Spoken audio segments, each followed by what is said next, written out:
with family, in particular with my own family. I want to tell you about the people who came before me and how they made me who I am today. I am the great-great-granddaughter of Jim Robinson, who was born in South Carolina, lived as a slave, and is likely buried in an unmarked grave on the plantation where he worked. I am the great-granddaughter of Fraser Robinson, an illiterate houseboy who taught himself to read and became an entrepreneur, selling newspapers and shoes. I am the granddaughter of Fraser Robinson Jr., who left the only life he'd ever known to move his family north, seeking a place where his children's dreams wouldn't be so limited by the color of their skin. And I am the daughter of Fraser Robinson III and Marion Robinson, who raised me and my brother in a tiny apartment on the south side of Chicago, just upstairs from my elderly great aunt and uncle, who my parents cared for, and just blocks away from our extended family, a host of grandparents and aunts and uncles and cousins who were always in and out of each other's homes and lives, sharing stories and food and talking and laughing for hours. And while my parents were products of segregated schools, and neither of them had an education past high school, they knew with every bone in their bodies that they wanted their kids to go to college. That was their mission from the day we were born. So my mother volunteered at our school so that she could make sure we were taking our studies seriously.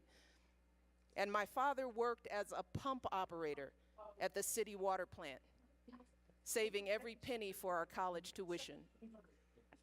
And when my father was diagnosed with multiple sclerosis, a disease that affected his muscles and made it hard for him to walk and even dress himself in the morning, I remember he hardly ever missed a day of work, no matter how sick he was, no matter how much pain he was in. And let me tell you, I will never forget the look of pride on his face and on my mom's face as I walked across the stage at Princeton University and 3 years later at Harvard Law School to accept my diplomas. Degrees that have given me opportunities that my parents never could have dreamed of for themselves. So graduates, this is my story. And I'm sharing this with you because when I heard that when you were first brainstorming about who to invite to your commencement and someone suggested me or my husband, some of you thought that that was an impossible dream, that it just wasn't realistic to think that people like us would ever visit a school like yours. Well, today I want you to know that there is nowhere I would rather be than right here with all of you.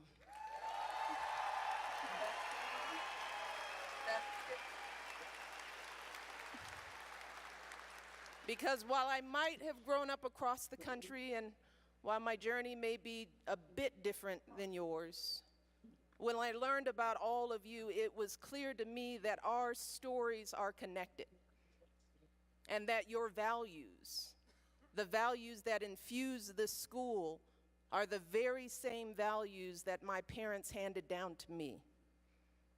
See, I learned respect from how my parents cared for my great aunt and uncle, how my mother would wake up in the middle of the night to check on my great aunt, how my father would prop himself up against the bathroom sink each morning, leaning hard on his crutches to give my great uncle a shave. I learned integrity from my parents, that living a good life is not about being wealthy or powerful. It's about being honest and doing what you say you're going to do. It's about how you act when no one is watching, and whether you're the same person on the outside as you are on the inside. My parents, yes.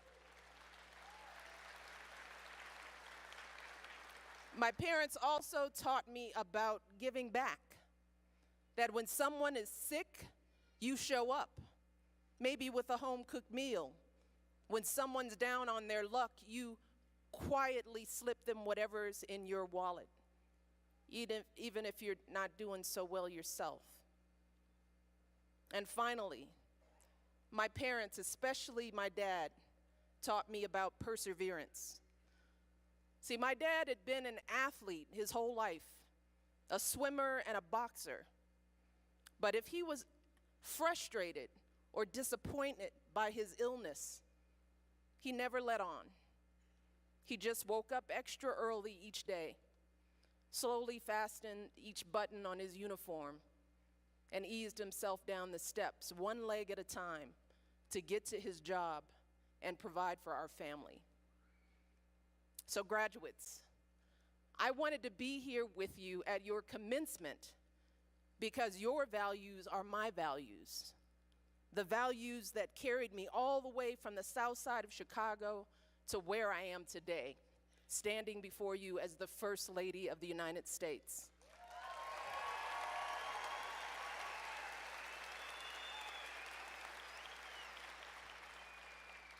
I also wanted to be here because your stories, your achievements, your contributions, and the story of this school inspire me. As we all know, this school was founded as part of a deliberate, systematic effort to extinguish your culture, to literally annihilate who you were and what you believed in. But look at you today. The native languages that were once strictly forbidden here now echo through hallways and in your dorm room conversations at night.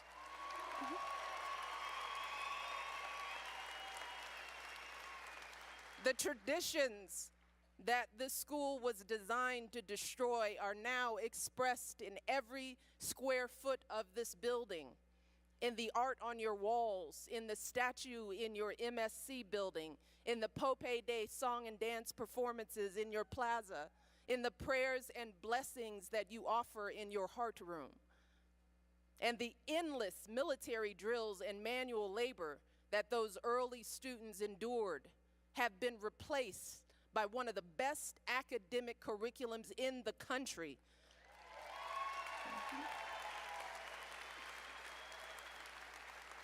And over the years, you all have proudly represented this school in chess tournaments and science and robotics competitions and every kind of internship and leadership conference imaginable. And nearly all of you are going on to college. And as the superintendent said, you've earned more than $5 million in scholarships this year. That is breathtaking. Breathtaking. And whether you're saying an ancient blessing over your hydroponically grown crops or using cutting-edge computer technology to understand the biology and hydrology of your ancestral lands, every day at this school, you've been weaving together thousands of years of your heritage with the realities of your modern lives. And all of that preparation and hard work, graduates, is so critically important because, make no mistake about it, you all are the next generation of leaders in your communities, and not years from now or decades from now, but right now. Through your senior honors projects, you've already become experts on urgent issues like addiction and poverty, education and economic development. And so many of you have already stepped up to implement your projects in your communities, hosting a fun run to raise awareness about domestic violence and diabetes, leading a traditional foods cooking demonstration, supporting seniors and teen parents, and doing so much more. And as you begin the next phase of your journey, please remember that your communities need even more of your energy and expertise. They need you to bring home additional knowledge and skills to more effectively address the challenges your communities face. That's why it is so important for all of you to hold fast to your goals and to push through any obstacles that may come your way. And here's the thing, I guarantee you that there will be obstacles, plenty of them. For example, when you get to college or wherever else you're going next, it's going to be an adjustment. College was certainly a huge adjustment for me. I had never lived away from home or away from my family for any length of time, so there were times when I felt lonely and overwhelmed during my freshman year. And what I want you to remember is if that happens to you, I want you to keep pushing forward. Just keep pushing forward, and I want you to reach out and ask for help. I know your teachers tell you that all the time, but please understand.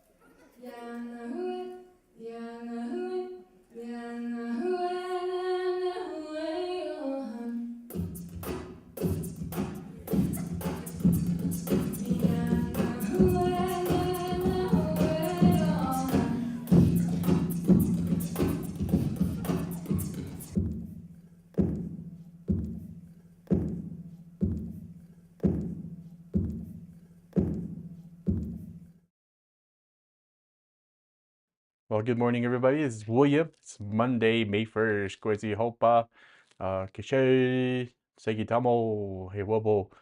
Um, uh, I just wanted to say it's happy Principal School Day today. Sorry, it's a little delayed on my end here, but we'll see.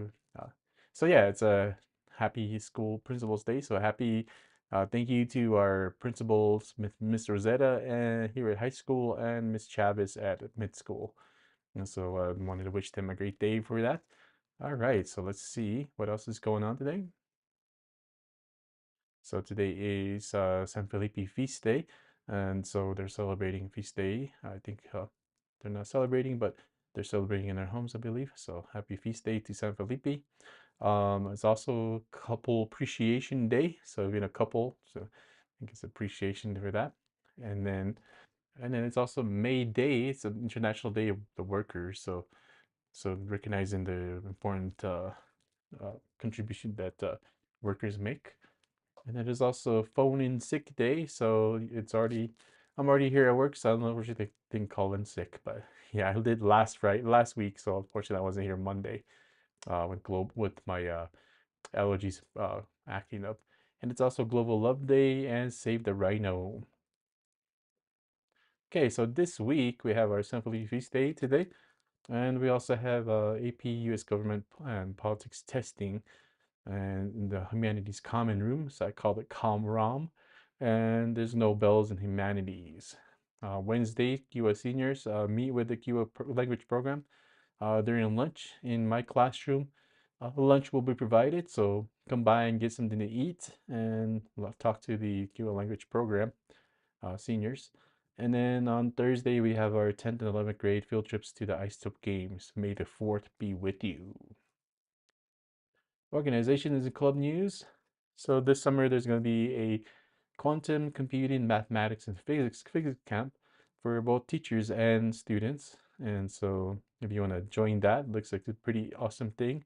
There's a flyer on the website, and so it's going to be interesting. And I think it says similar that stipends will be available for participants, so get some extra money over the summer, just learning about quantum physics and everything. And there's a QR code to scan.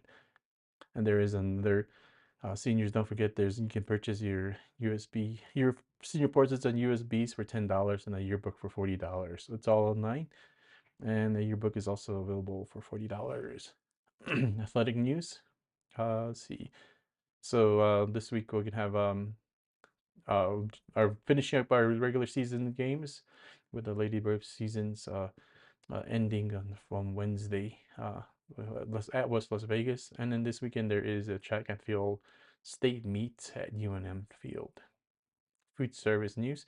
I did ask to forget that the their managers being sought out. I think they'll be in the bulletin if you're gonna get more information about managers. So this week lunch duty is Penny Matson, Miss Morrison, Steve, and Miss Clark. So make sure you get those lunch duties. And I didn't see a menu for today. All right, so word of the day is defunct. So let's see what defunct means. It means no longer in use or functioning or inactive, having ceased to exist or live. And so it just means something that used to exist but is now gone, like Blockbuster Video. Oh, I remember that Blockbuster Video. All right, quote of the day is, man does not weave this web of life. He is merely a strand of it. Whatever he does to the web, he does to himself. That's Chief Seattle. And it was awesome to go up to Seattle to visit on our way to Alaska. So it's important to remember that we all have like our, um, we don't exist in vacuums. We have interdependence between each others. And I think you tell, I put on Miss Obama's speech from on graduation day. She talked about how we're all connected in that sense as well. Okay, and then happy birthday. So this week, celebrating birthdays is Banpovi, Akoya, Joseph, Mary, Serena, Cheyenne, and Kylie here at high school. And over at mid school is Isabella, Darius, Peyton, and Philip. So happy birthday to you guys. I'm gonna do a birthday spin because we didn't get to do it last week. So we're gonna do this week's birthdays first. I'm gonna shuffle up. All right, so let's see who's gonna win this week. Oh, and then all right, so let's see who it is. Dunpovi. All right, you get to get a Dunkin' Donuts on Wednesday. Okay, and it's been last week because we didn't do it last week. Okay, so let's see what that is. And it's like Alana. So Alana, you get a French cookie. That's your sleeve on Wednesday. Okay. So make sure you email me if you won today. And so let's go back to the other one. And so you can arrange to pick up your prize. And that's all I have for you this week. Unfortunately, I don't have a trivia quiz this week, but I want to wish everybody happy May Day. We made it to May, and so we're celebrating almost the end of the year. And so I want to wish all the seniors well, and that they did some awesome on their senior honors projects. And enjoy the week, and we'll see you in school. Bye bye.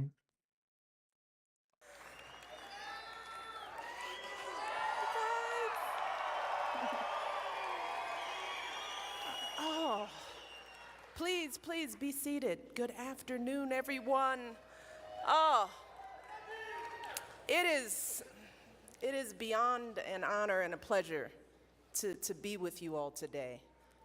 Of course, I want to start by thanking Hannah and Michael for their wonderful introduction, and I want to recognize all of the other outstanding student leaders who have graced us with their words today. I'm so proud of you all. I also want to thank the governors, the tribal leaders, elders, the Board of Trustees, along with the superintendent and your amazing principal, your teachers and staff. I wish I could meet you all. I wish I could spend a whole week with you. I also want to thank the Tewa dancers who performed for us today. Absolutely.